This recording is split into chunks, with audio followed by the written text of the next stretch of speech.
bienvenue à cette présentation qui est la première du genre pour le Reading Group de Galsen AI de cette année 2024. Donc, j'aurai le plaisir d'être votre speaker sur ce papier-là, qui est les 3D Gaussian Splatting for Real-Time Resonance Field Rendering, qui traite donc de la 3D et plus précisément d'une technique en 3D qui permet de faire du rendu pour de ce qu'on appelle de la génération de nouvelles vues. Donc, nous allons pas à pas revenir sur les différents termes de ce papier-là. Donc, pour les points qu'on aura abordés et le plan qu'on va suivre, je vais essayer de le faire étape par étape, d'autant plus que c'est un papier, donc c'est un truc sur un sujet bien pointu. La chose qu'on va faire, c'est qu'on va progressivement se rapprocher de ce domaine pointu-là, en commençant par une introduction générique à la vision 3D. Ensuite, on parlera des champs neuronaux implicites qui sont une technique de représentation en vision 3D, et en l'occurrence celle qui nous intéresse ici. Ensuite, je passerai à la présentation du papier proprement dit, avant de détailler la technique qui est présentée, c'est-à-dire les 3D Gaussian Splatting. Donc, on va démarrer tout de suite avec l'introduction à la vision 3D.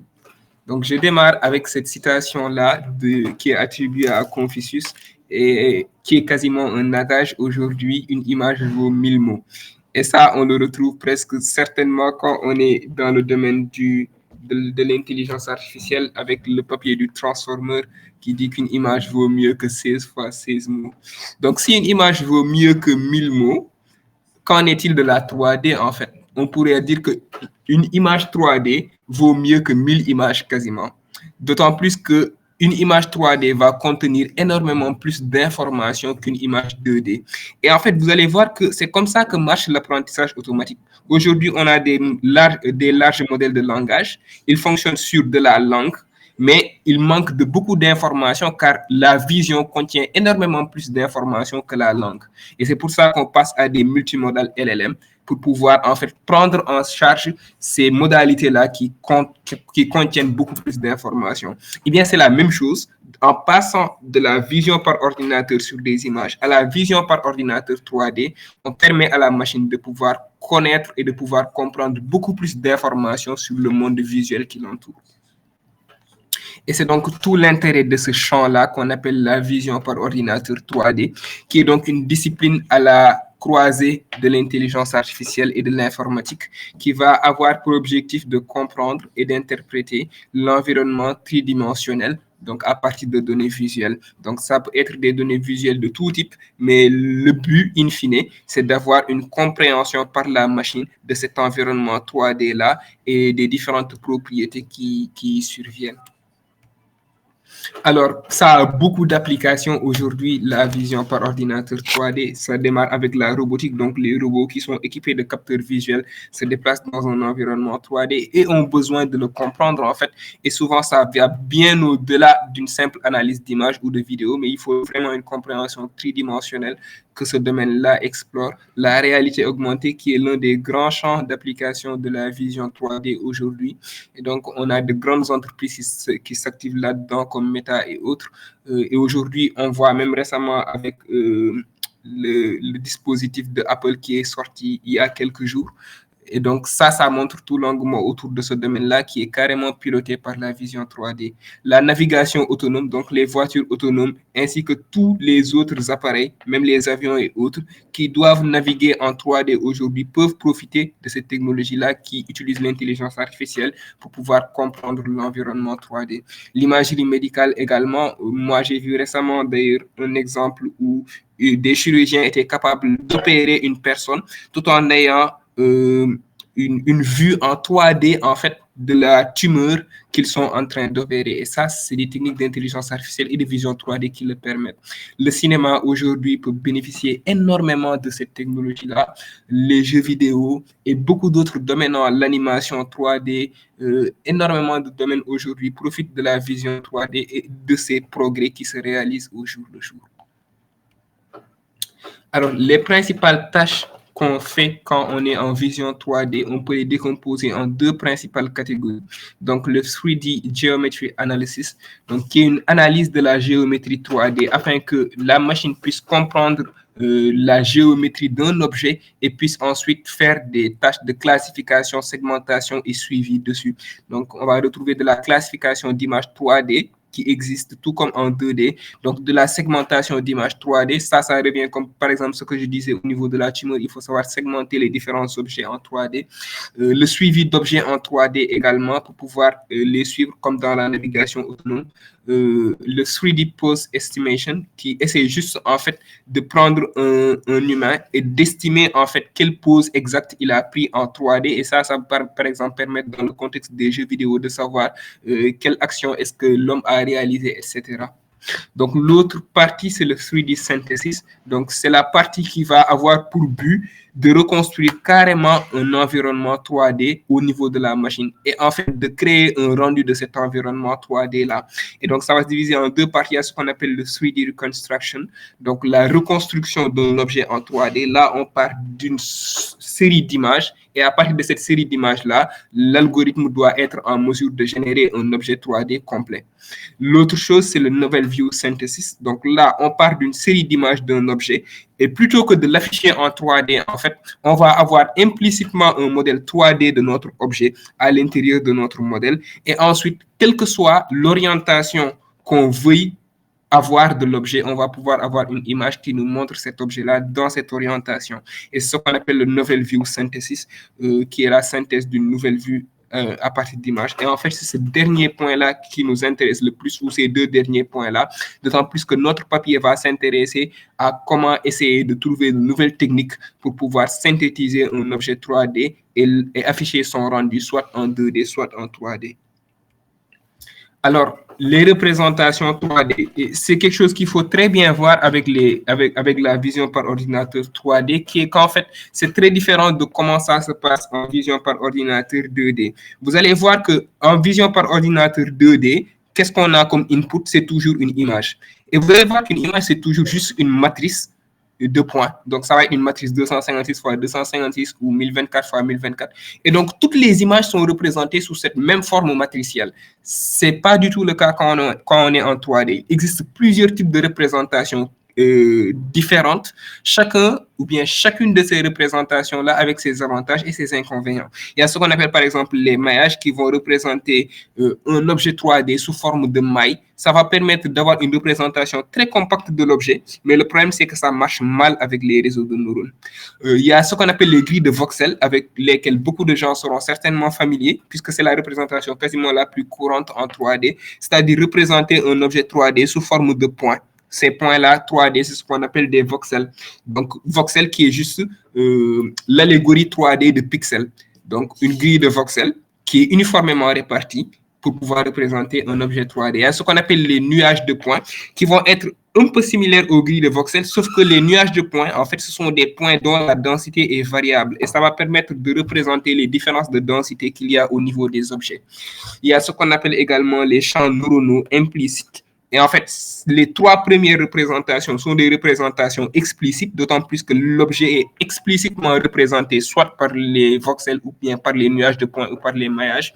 Mais il y a d'autres types de représentations, en fait, qui ne vont pas explicitement représenter l'objet, mais qui vont encoder l'objet dans un réseau de neurones. Et c'est ça qu'on appelle une représentation implicite. L'objet est implicitement représenté dans le réseau de neurones. Et l'exemple le plus courant, c'est ce qu'on appelle les champs neuronaux implicites. Et d'ailleurs, la technique que va utiliser ce papier-là va se baser sur ces champs neuronaux implicites qui ont connu une très grande avancée, en fait, qui sont responsables même des plus grandes avancées qu'on a eues lors de ces 2-3 dernières années-là sur le domaine de la 3D. Donc, cette deuxième partie-là va parler effectivement de ces champs neuronaux implicites et essayer un peu de développer là-dessus. Donc, qu'est-ce qu'un Implicit Neural Fight? Donc, c'est un générateur 3D donc, qui va encoder, comme je le disais tout à l'heure, dans le réseau de neurones, une fonction. Et c'est cette fonction-là, en fait, qui va définir l'objet. comment ça va marcher du coup? C'est une technique qui est assez intelligente, d'autant plus qu'est-ce qu'on va faire en fait? Cette fonction-là, d'autant plus qu'on sait que tous les réseaux de neurones sont une succession de transformations qui se traduit par une fonction reliant une entrée à une sortie. Donc, cette fonction encodée dans le réseau de neurones-là, en fait, qu'est-ce qu'elle va faire? Elle va attribuer à chaque coordonnée une valeur binaire pour décider de est-ce que le point qu'on vient de lui donner, la coordonnée qu'on vient de lui donner, fait partie de notre objet ou pas. Et là, vous allez voir que donc, si on se restreint dans un domaine de l'espace, on peut prendre tous les points et dire ce point-là fait partie de l'objet, ce point-là n'en fait pas partie. Et à partir de là, on pourra exactement déterminer quelle est la surface de l'objet. Donc, la surface de l'objet, ça va juste être les points pour lesquels la fonction f de x, y, z va donner comme sortie 0. C'est-à-dire que ces points-là sont à la frontière de l'objet. Et ça va permettre de représenter des objets de très grande résolution et d'une grande complexité et avec beaucoup de précision. Et l'autre avantage de ça, c'est qu'en fait, on a une représentation ici qui est continue. Vous allez voir que si on a une grille de voxels, c'est juste des points, donc c'est une représentation discrète. Mais ici, on représente l'objet avec une fonction qui est complètement continue. Et ça va nous permettre la différenciabilité qui est extrêmement importante quand on agit avec des réseaux de neurones. Donc ça, c'est pour les implicit neural files. Il a plusieurs avantages, comme je le disais précédemment par rapport au point cloud, donc les nuages de points. C'est que ici, la surface est très clairement définie, ou bien l'isosurface quand on est dans d'autres cas. Cette surface-là de l'objet est très, très clairement définie ici par une fonction f de x, y, z égale à 0, tandis que dans les points cloud, par exemple, un point peut ne pas être, on peut avoir une surface où il n'y a aucun point qui est exactement sur la surface, mais on sait que, par exemple, juste ce point-là est à l'intérieur de l'objet, ce point-là est à l'extérieur. Ça, c'est un premier avantage. Par rapport au maillage, les implicit neural files s'adaptent continuellement à une topologie arbitraire. Donc, quelle que soit la topologie, donc, ils peuvent s'adapter et essayer en conséquence d'avoir une fonction qui va modéliser ça. Par rapport au voxel, en fait, on représente ici l'objet avec peu de paramètres. Vous allez voir qu'un réseau de neurones, c'est très, très peu de paramètres, en fait, comparé au nombre de points, en fait, qu'il doit y avoir dans un objet 3D pour le représenter avec des voxels. Donc, on représente avec beaucoup moins de paramètres et du coup, on gagne énormément en mémoire. Des fois, ça peut aller jusqu'à un gain de 3000 fois par mémoire en utilisant un implicit neural file comparé aux autres méthodes de représentation d'un objet 3D, ce qui est un avantage qui est énorme.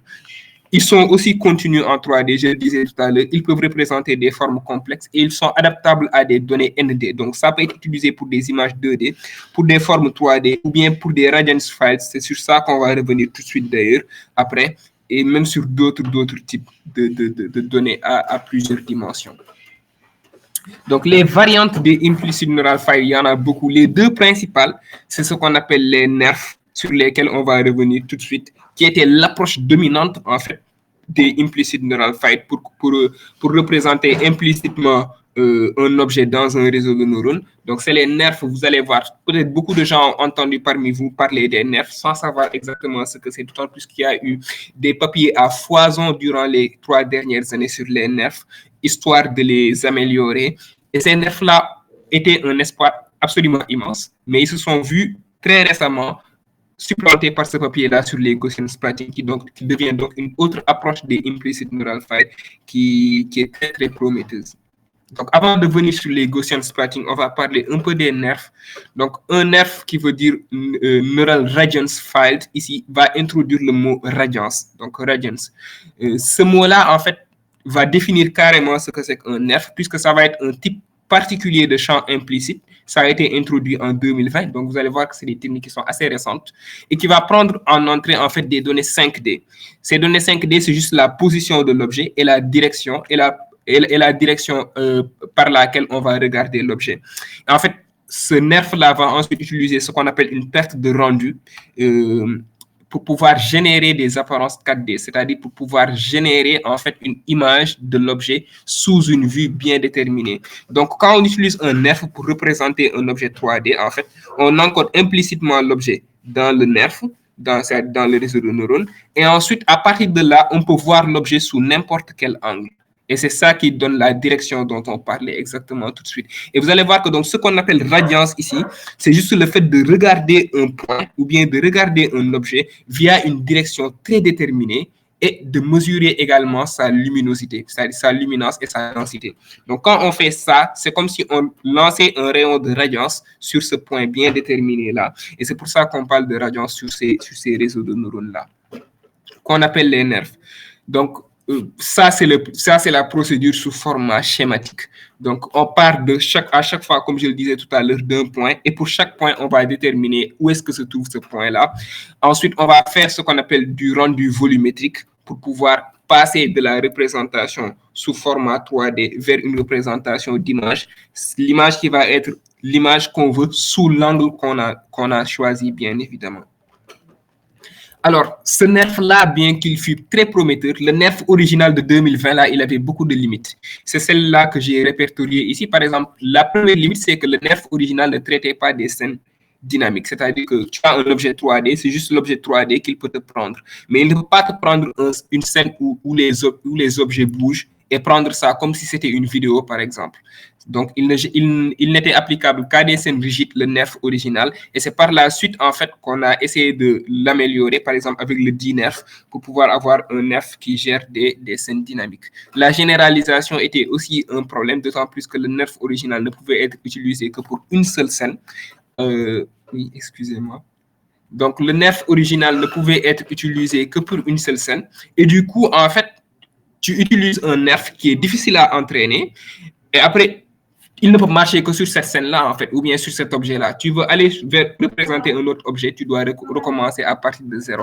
Et ça, c'est un très, très gros problème. Ensuite, l'autre problème, c'est les ressources de calcul. Donc, il faut des heures, voire des jours pour entraîner un nerf.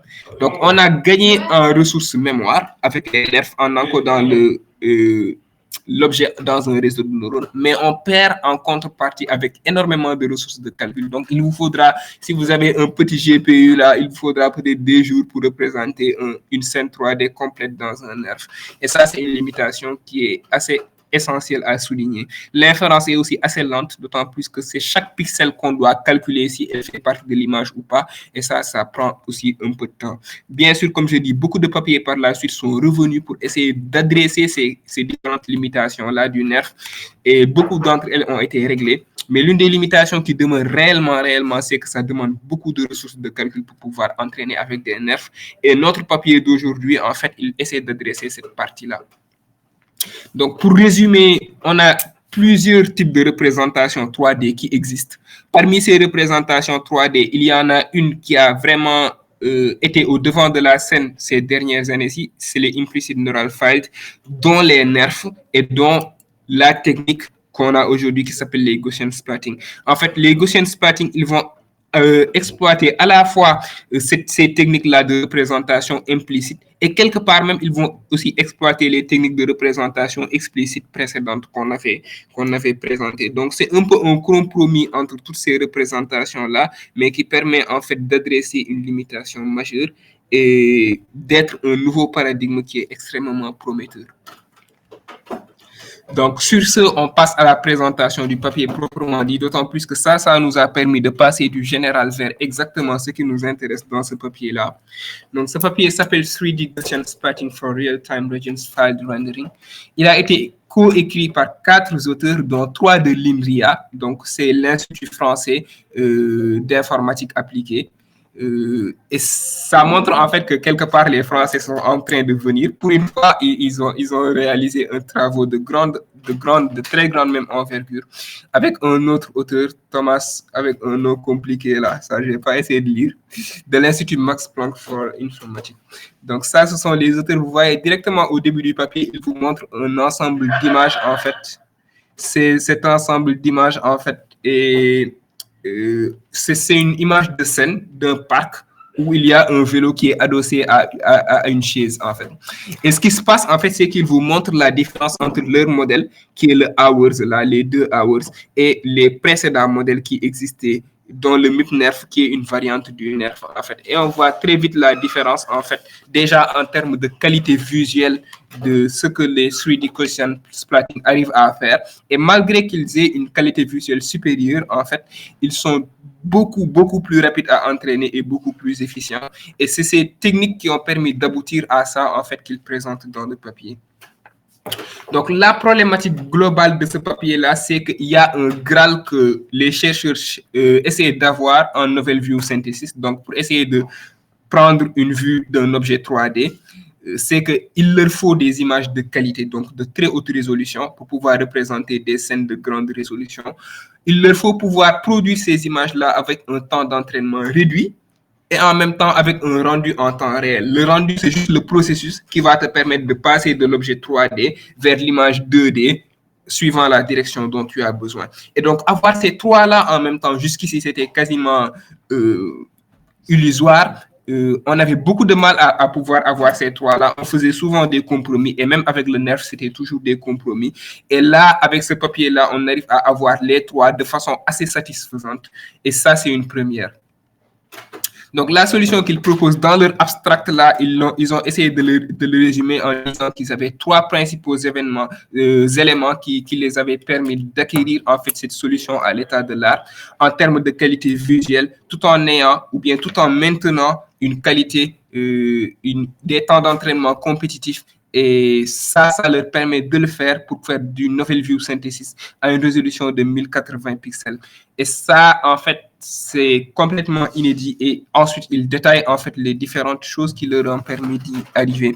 Vous allez voir qu'en toute fin du abstract, en fait, ils résument ce qui est tout naturel, en fait, les différents domaines de recherche qui sont intéressés, notamment le rendering et en fait, les modèles basés sur les points, la rasterisation. Et cette rasterisation, d'ailleurs, on va y revenir, et des approches utilisant le machine learning.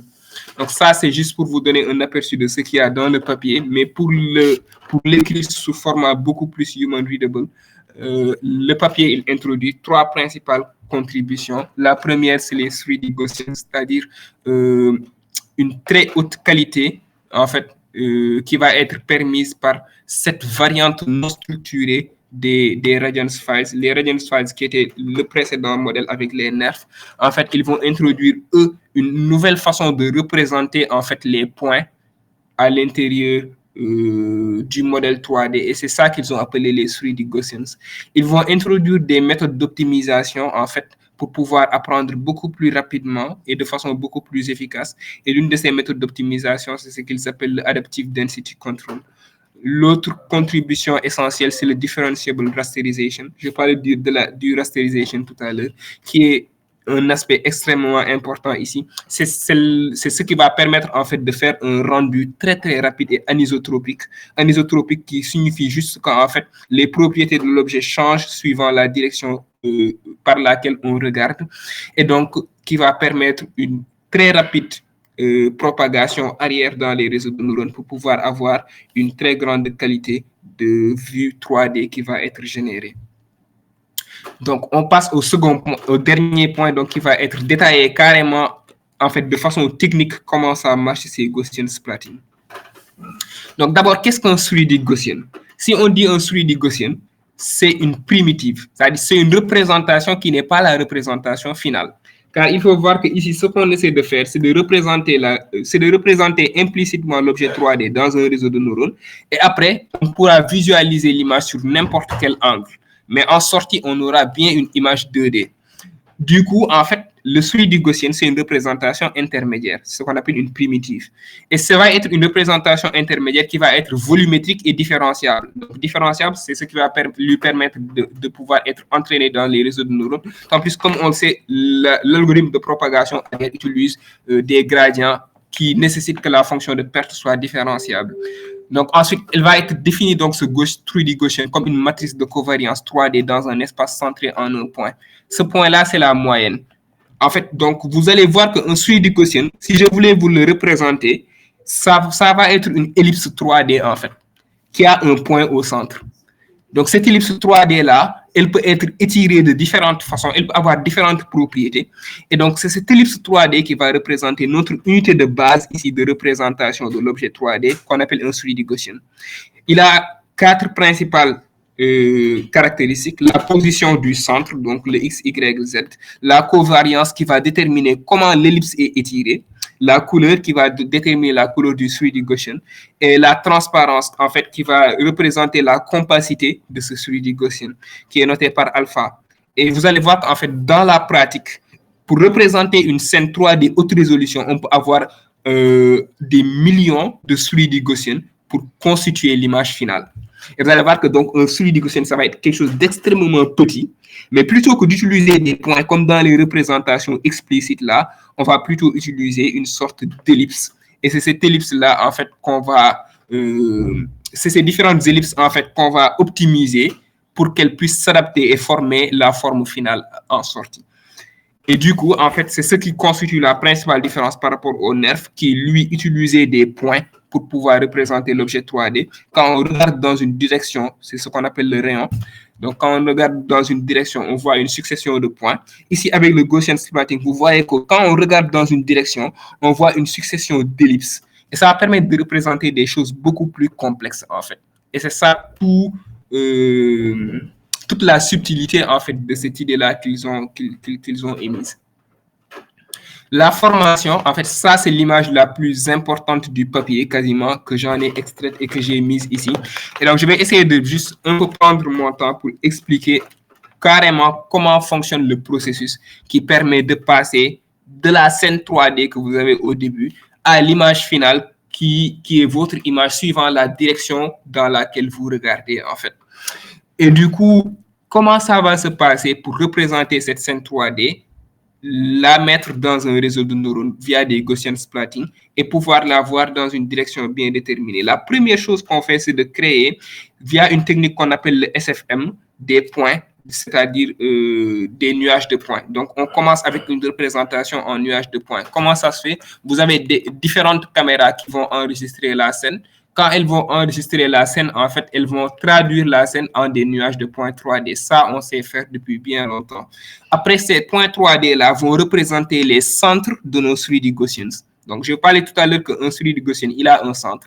Après, ces nuages de points 3D, là, chaque point va être le centre d'un fluide gaussien, donc d'une petite ellipse. Et en fait, on va optimiser par la suite ces petites ellipses-là. Les parties où il n'y a rien, ces fluides gaussiens vont disparaître. Et dans les parties où il y a des objets, les fluides gaussiens vont s'adapter pour prendre exactement la forme de cet objet-là. Et en fait, c'est cet entraînement et cette optimisation-là qui va faire l'objet du Adaptive Density Control, en fait, qui va essayer d'adapter la densité de chaque partie de l'objet 3D jusqu'à coller exactement avec ce qui constitue la scène initiale. Et en fait, il y a l'autre technique dont je parlais tout à l'heure, la rasterisation, donc qui va, lui, en fait, prendre l'image et le décomposer en des petites parties qu'on appelle des tiles. Et en fait, il va utiliser ces tiles-là pour pouvoir faire projeter, en fait, l'image 3D vers une image 2D. Donc, vous savez que les fluides gaussiens, c'est des objets 3D implicitement représentés dans le réseau de neurones. Maintenant, il faudrait les projeter, en fait, sur une image 2D. Et c'est cette technique de rasterisation-là qui va nous permettre, en fait, de prendre tous les Gaussian splatting qui sont dans une direction donnée, de les agréger et de sortir un rendu de l'image finale en sortie. Et c'est globalement comme ça que ça fonctionne. En fait, tout ça, ça se passe à l'intérieur d'un réseau de neurones et on boucle à l'intérieur de ce réseau de neurones-là en faisant des allers-retours entre la scène et l'image finale jusqu'à avoir une scène qui représente de façon très, très précise, en fait, la scène initiale et qui va nous permettre par la suite de pouvoir représenter la scène sous n'importe quel angle. Donc, sa comparaison avec le NERF ou bien les autres techniques, c'est que cette technique-là, via le Adaptive Density Control-là, va éviter déjà les espaces inutiles, c'est-à-dire les calculs sur les espaces inutiles. Si vous avez une scène 3D, vous allez vous rendre compte que la majorité de la scène est constituée de vides. Et donc, les autres techniques ont tendance à faire beaucoup de calculs sur ces vides-là. Cette technique-ci, pour pouvoir gagner du temps d'entraînement très vite, va repérer les vides et va éviter des calculs inutiles là-dessus. Ce qui permet d'accélérer considérablement les temps d'entraînement. Et ça, c'est l'un des principaux avantages de ce papier. Il peut aussi être très aisément projeté sur des splats 2D, c'est-à-dire qu'on passe très rapidement de la représentation 3D vers la représentation 2D. C'est ce qu'on appelle le rendu.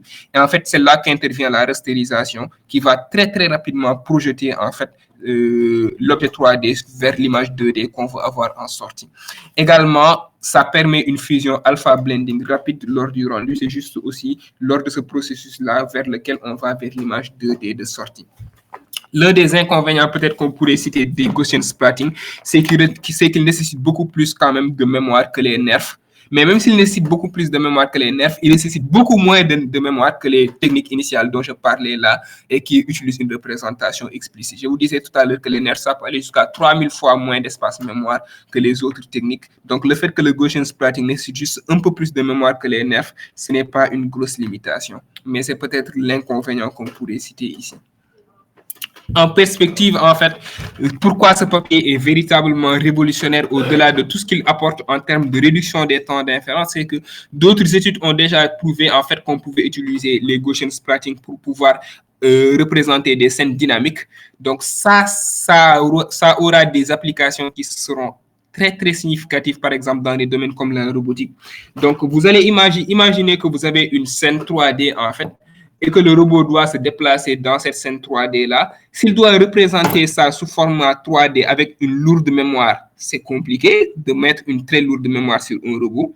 S'il doit se déplacer sur cette scène 3D avec un nerf, ça va lui demander énormément de ressources de calcul et énormément de temps avant de pouvoir calculer. Mais s'il le fait avec un Gaussian splatting, il va pouvoir changer de direction très vite dans son environnement et avoir en temps réel le rendu de son environnement avec une image 3D.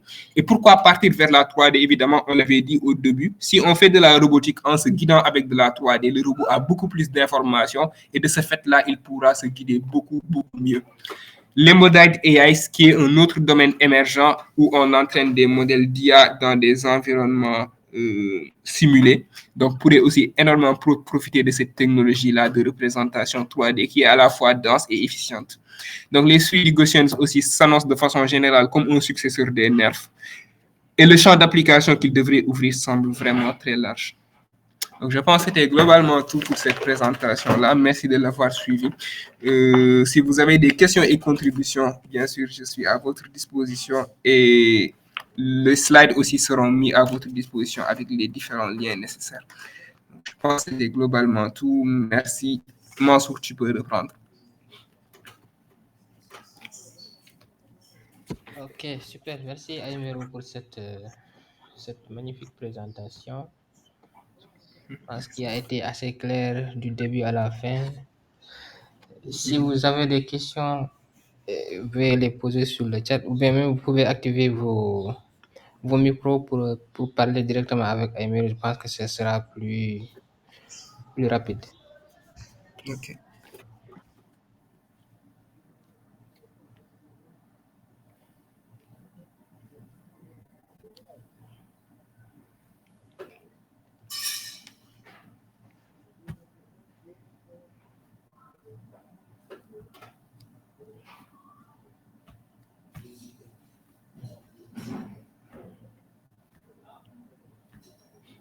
Alors, peut-être en attendant que des voix se lèvent, apporter quelques précisions sur le choix de ce sujet-là.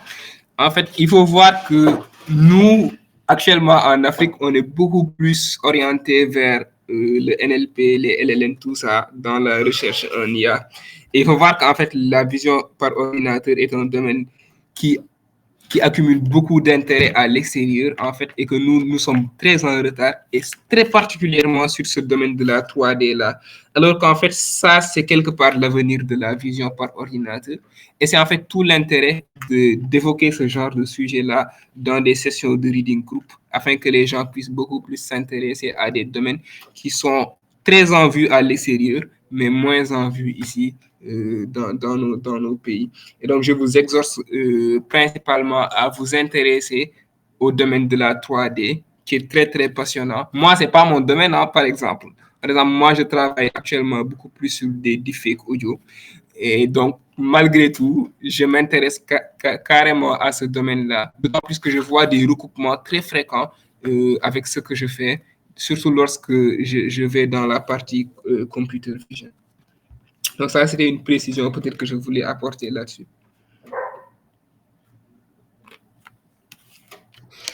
Ok, Aymero, moi j'ai une question par rapport au papier. Mhm.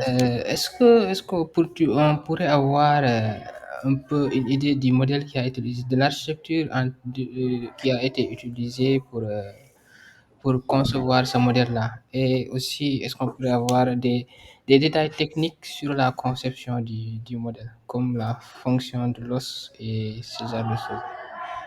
Ah oui, c'est des formules mathématiques complexes. Je peux ouvrir le papier qui sont dedans. Maintenant, l'architecture du modèle, généralement, c'est des réseaux convolutifs, hein. Généralement, c'est juste des réseaux convolutifs qui vont se succéder pour pouvoir représenter l'objet. Je vais vous sortir le papier.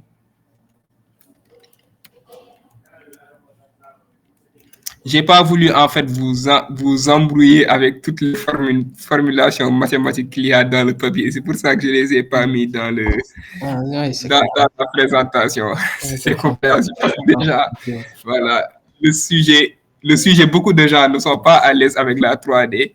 Si j'ai rajouté des formules mathématiques, je voulais pas faire peur aux gens, quoi. Ouais, c'est ça. En fait, parce que moi, comme je me disais que ce sont quand même des données géométriques, Mhm. j'avais utilisé des réseaux de neurones qui un peu s'adaptent à la structure géométrique des données pour tirer le maximum d'informations sur la localité et préserver aussi la localité de l'objet ou bien des données. Mhm. Effectivement. Tu vois, la formule du loss, elle est là, par exemple. Je ne sais pas si tu vas arriver à la voir ici. Je vais essayer de Oui, la je souligner. la vois. J'ai le papier devant On moi. va voir, hein.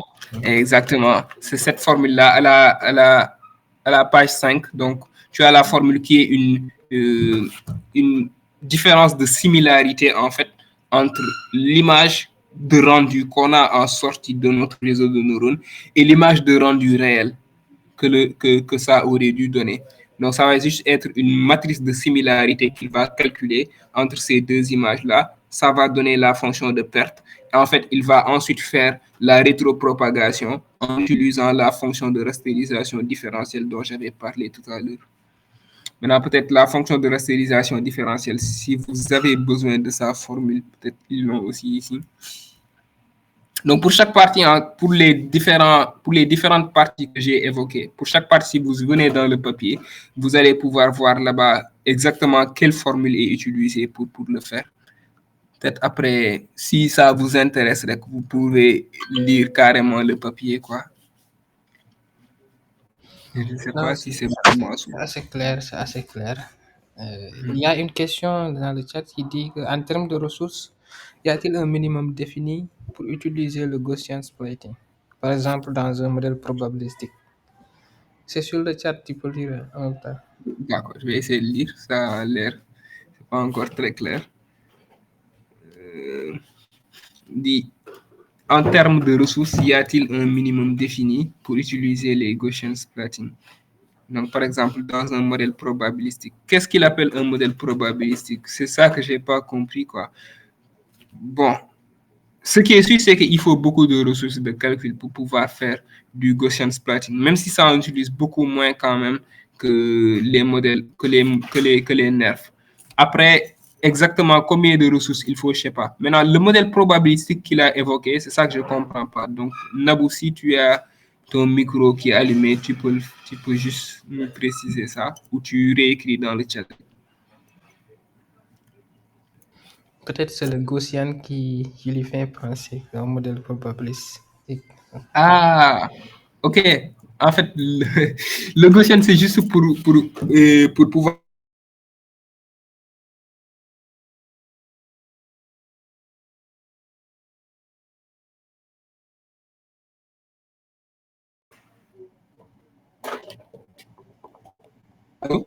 Non, bon, tu Oui, peux y aller. c'était une très belle présentation et ça fait en tout cas qu'on est un peu intéressé, disons, intéressé au sujet. Et donc, je regardais sur le net par rapport à tout ce qui est Gaussian splatting et j'ai trouvé ce qu'on appelle le Gaussian mixture model et aussi kernel density qui peuvent être utilisés avec le Gaussian splatting. Donc, splatting. Donc, the question was, est-ce qu'il y a un minimum dans le papier en tout cas, parce que je ne veux pas sortir du papier, Est-ce que dans le papier, en termes de benchmarking, il y a un minimum défini par rapport aux ressources qui peuvent être, en tout cas, utilisées pour, oui, entraîner un modèle qui utilise le Gaussian splatting? Je l'ai pas vu dans le papier. J'ai pas vu carrément, genre, quelque part où ils disent voici les ressources minimales qu'il faut utiliser pour faire du Gaussian splatting. Par contre, si on va dans les gens qui ont testé, peut-être sur le repository GitHub, peut-être là, ils auront donné ces détails-là. Parce que sur ce repository-là, ils ont donné la façon de l'implémenter carrément. Donc, peut-être là, ils auront donné ces détails-là. Mais effectivement, les Gaussian mixture models, c'est ça qui est utilisé pour pouvoir avoir cette forme de base-là. Donc, ça va juste être une distribution, en fait. Cette distribution-là, qu'on va représenter sous forme de base, comme forme de base, en fait, de la représentation 3D qu'on va utiliser. Donc, ce que tu as amené là avec le Gaussian mixture model, c'est exactement ce qu'on utilise. Maintenant, les ressources minimales, ça, je ne l'ai pas dans le papier. Je ne l'ai pas vu dans le papier. Peut-être après, ça peut faire l'objet de recherche, quoi. De recherche, effectivement. Merci beaucoup. Merci.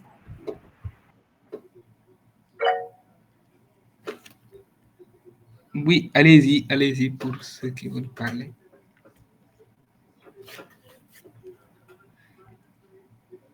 Je pense qu'il y a quelqu'un qui a demandé à parler, mais je ne le vois plus. Oui, je pense, mais apparemment, il a baissé la main. Ah, d'accord.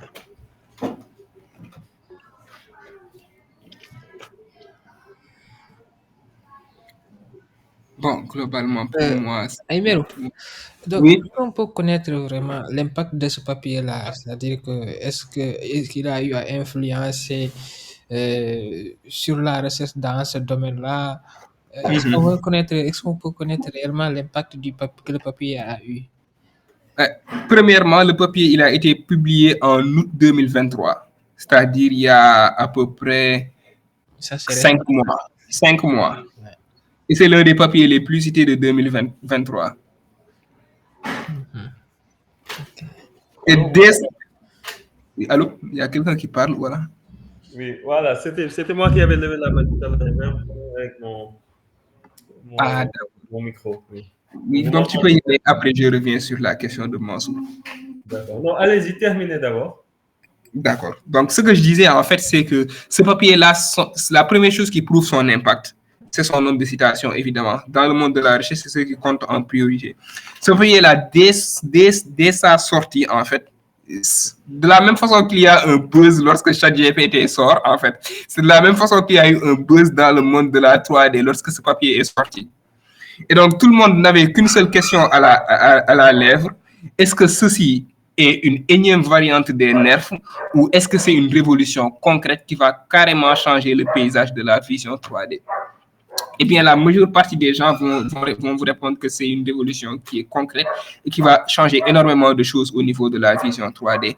Et la preuve, c'est que beaucoup d'autres chercheurs se sont très vite attaqués à améliorer encore plus les 3D Gaussians pour les rapporter, comme je l'ai dit tout à l'heure, à la 4D. Et il y a eu déjà énormément de variantes des 3D Gaussians. La preuve, tapez 3D Gaussian splatting, soit sur YouTube ou bien sur Google. Vous allez voir des résultats à foison, des papiers à foison si vous passez sur Scholar, qui ont déjà implémenté un modèle qui n'est sorti qu'il y a 5 mois. C'est pour vous dire en fait aussi l'impact que ce papier-là a déjà dans le monde de la recherche. Après, maintenant, c'est toujours mitigé. Hein? Donc, les gens peuvent prendre un truc et se dire ça va être une révolution. Quelques mois après, quelques années après, on voit quelque chose d'autre et on oublie. C'est comme ça que fonctionne la recherche. Et en fait, c'est pour ça que c'est intéressant de présenter des papiers récents. C'est parce qu'on prend un truc et on le soumet à votre appréciation pour que vous puissiez vous-même évaluer, en fait, si ce papier-là sera déterminant ou pas. D'autant plus que le domaine de la représentation 3D est assez récent, puisque les plus anciens papiers, on va dire, c'est en 2020. Ça tourne autour de 2020-2021. C'est sûr que ça va beaucoup fluctuer dans le futur. C'est clair. C'est bon, merci. Merci beaucoup. Donc, je pense peut-être l'autre gars là, on peut le prendre. Oui, alors oui, bonjour. Bonjour. Donc, merci d'abord pour cette présentation. Je pense que c'était très clair. Surtout, vous avez eu raison sur l'approche non mathématique parce que aujourd'hui, avec beaucoup de gens cherchent à utiliser les outils comme ces outils comme le Nerf ou le Gaussian Splatting et ils ne sont pas forcément des chefs. Et je pense que maintenant, il y a beaucoup de personnes dans la communauté qui n'ont pas forcément un background en recherche, mais qui essaient d'apprendre et tout. Et c'est mon cas. Et donc, ça m'a donné une idée claire sans forcément entrer dans les détails techniques ou mathématiques. Donc, je vous remercie pour ça. Et moi, en fait, je voulais juste dire que d'abord, je salue l'initiative que vous avez prise de parler d'autre chose que de NLP. Quand on est au Sénégal, on a l'impression que l'IA se limite au NLP. C'est que le NLP, effectivement. Voilà, personne ne s'occupe des modèles latents d'image, personne ne s'occupe de la vision, personne ne s'occupe du son, etc. Tout le monde est dans le langage et tout le monde veut faire du Wolof ou du Lingala ou du... Donc ça, c'est bien, mais il y a aussi d'autres problématiques dans l'IA générative que le langage. Donc moi, en fait, je suis artiste et c'est pour ça que j'ai commencé à utiliser les outils génératifs. Ça fait déjà 2 ans, quoi. C'est-à-dire depuis les GAN. Avant même qu'on parle de DALL-E ou de Midjourney ou de ChatGPT, j'utilisais les Generative Adversarial Network pour créer des images. Et j'ai aussi utilisé les Nerf à l'époque pour essayer de scanner, par exemple, mon appartement, ma maison. Après, je pouvais partager peut-être des résultats sur le groupe WhatsApp, des tests que j'avais fait. Et à l'époque, le Nerf, c'était déjà de la magie. Et pour la personne qui demandait est-ce que ça va avoir un impact, moi, je pense que cette histoire de Gaussian Splatting et de Nerf est peut-être la plus grande révolution dans l'histoire du cinéma depuis l'invention de la caméra. Parce que vous vous imaginez que ça va permettre en fait qu'on va aller tourner une scène. Et une fois qu'on a tourné la scène, au lieu de tourner, on va scanner l'environnement et on fait le film après. Exact. Et ça, c'est extraordinaire de se dire que, par exemple, imaginez qu'on fasse une scène de cinéma et qu'on tourne avec la caméra en vue de face. Et que plus tard, on décide qu'on ne veut plus avoir la caméra en vue de face et on peut manipuler la vue 3D pour avoir la scène, mais vue de profil. Et donc, ça va absolument démocratiser le cinéma, les effets spéciaux, etc. Et ça va être une grosse révolution qui va disrupter Hollywood. Et donc, j'ai fait beaucoup de tests avec ça et après, je pourrais partager ça sur le groupe WhatsApp. Et donc, j'espère qu'il y aura des produits qui vont être créés par des Sénégalais qui vont permettre d'accélérer ça. Parce que pour l'instant, il y a une application qui s'appelle Luma, Labs, et une autre qui s'appelle Nerf Studio, qui sont basées sur les cartes puces NVIDIA qui permettent de faire ces calculs-là.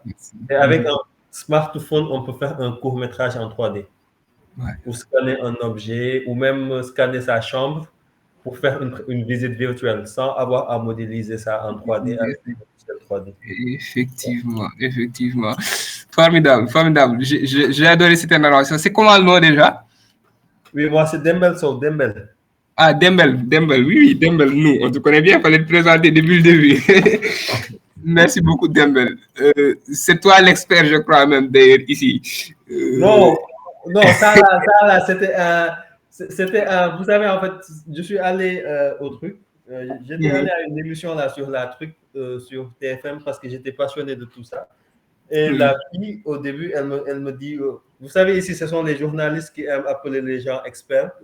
Moi, je lui avais demandé de me truquer en simple passionné ou enthousiaste. Mais bon.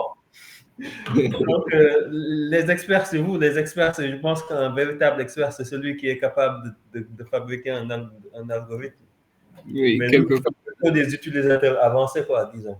Effectivement, mais c'est formidable. Donc, je pense qu'il a tout très bien dit et très bien résumé. Peut-être après, tu pourras nous partager, Inch'Allah, comme tu dis, ces différentes créations-là et même les applications qui permettent en fait d'utiliser ces modèles-là. Ça va permettre, comme ce que disait Mansour tout à l'heure, aux gens de voir concrètement en fait à quoi ça peut servir ce genre de modèle qui utilise la 3D avec l'IA.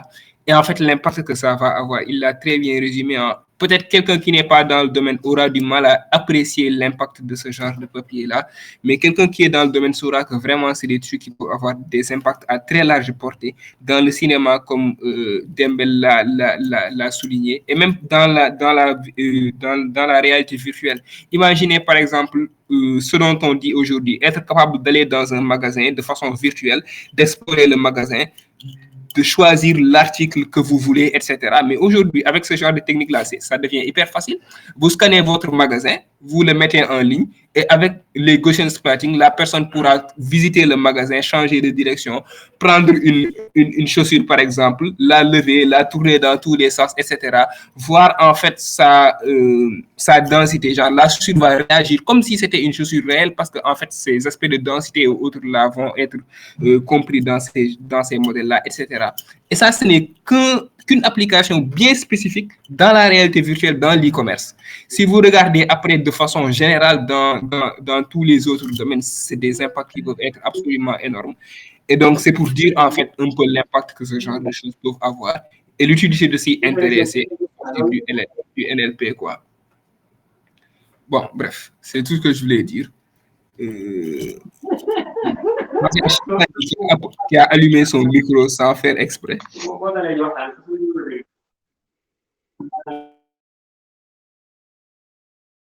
Aussi, par rapport à ce que tu disais, moi, j'aimerais bien ajouter que moi, en fait, j'aime bien le dynamisme dans la communauté Galsen AI et tout.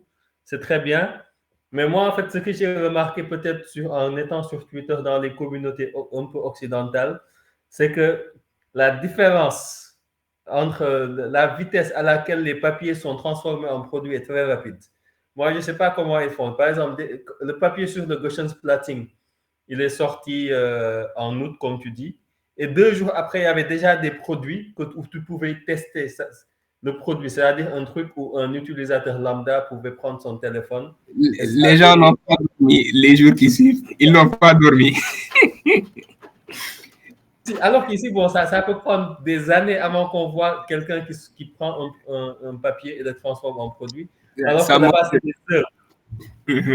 Ça montre que l'écosystème de la recherche est encore très peu dynamique au Sénégal, en fait. C'est juste ça que ça montre. On a un écosystème de la recherche qui est très peu dynamique. Et en fait, même de façon générale, le peu de recherche qu'on a en IA au Sénégal, en fait, on est dans de l'empirisme. C'est-à-dire qu'il est rare de voir quelqu'un prendre un papier qui n'a pas été implémenté au Sénégal, l'implémenter et prendre le papier et mettre son implémentation sur GitHub. Vous avez vu quel papier qui a été implémenté sur GitHub par un Sénégalais. Pourtant, c'est des choses, si vous les faites, vous serez probablement le seul au monde à l'avoir fait. Et très rapidement, vous pouvez sortir en fait de ce cadre traditionnel. Mais c'est en fait ce genre de choses-là que la recherche en IA au Sénégal aujourd'hui peine à faire. Bon, moi, je suis dans l'écosystème de la recherche. Je viens quand même de débuter puisque j'ai démarré mon doctorat il n'y a pas longtemps. Mais je me dis que l'objectif de cette recherche balbutiante au Sénégal, en fait, c'est d'arriver à faire ce genre de choses-là. C'est-à-dire que lorsqu'un papier sort dans votre domaine, que vous soyez parmi les premiers à l'attaquer, à exploiter le marché. Si vous êtes parmi les premiers à exposer un produit là-dessus, vous pouvez gagner un marché qui demain peut être énorme.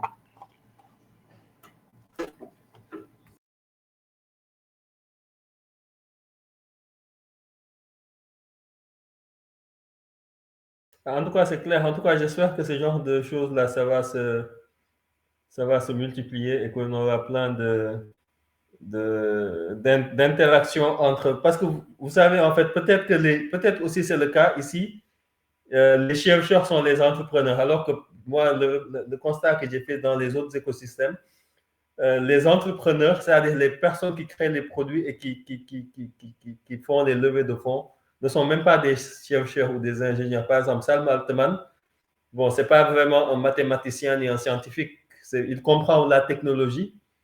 Vous prenez également le cas de Elon Musk, même s'il a un doctorat en physique, ce n'est pas vraiment lui qui est le cerveau derrière les avancées.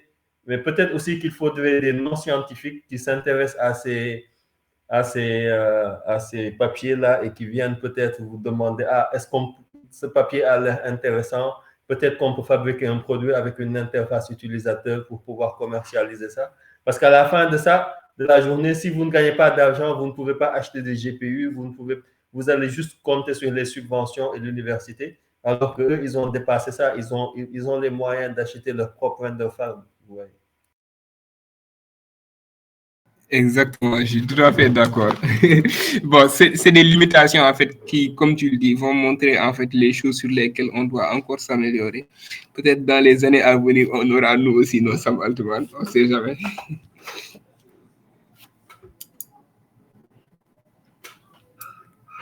Bref, je crois que Mansour peut reprendre s'il est là.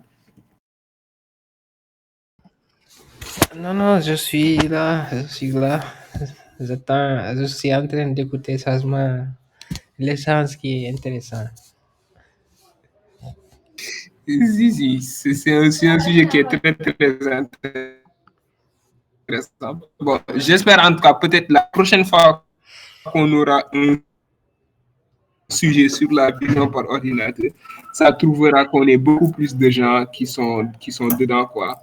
Je pense que c'est un domaine qui mérite beaucoup plus d'attention.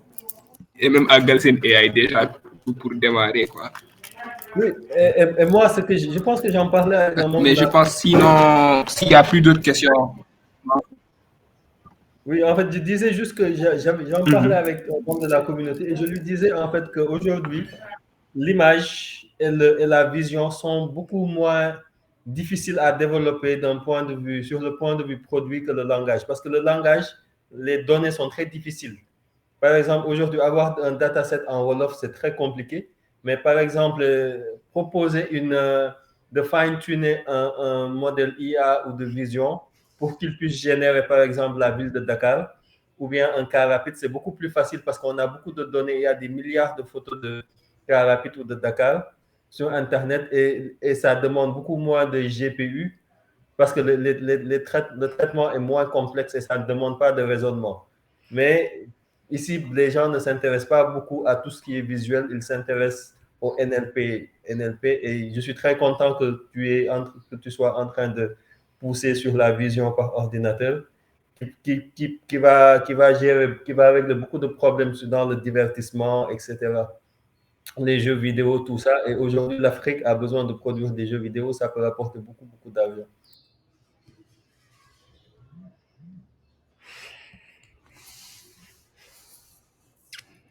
Exactement, exactement. Bon, en tout cas, merci à Emeru pour cette magnifique présentation encore une fois. S'il n'y a pas d'autres questions, je pense qu'on peut s'arrêter là. Emeru.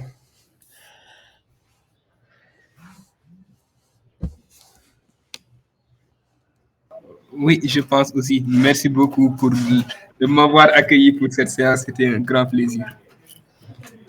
Plaisir est partagé. Donc, merci à toutes et à tous. Et rendez-vous dans, je dirais, à peu près un mois pour la prochaine session du Reading Group.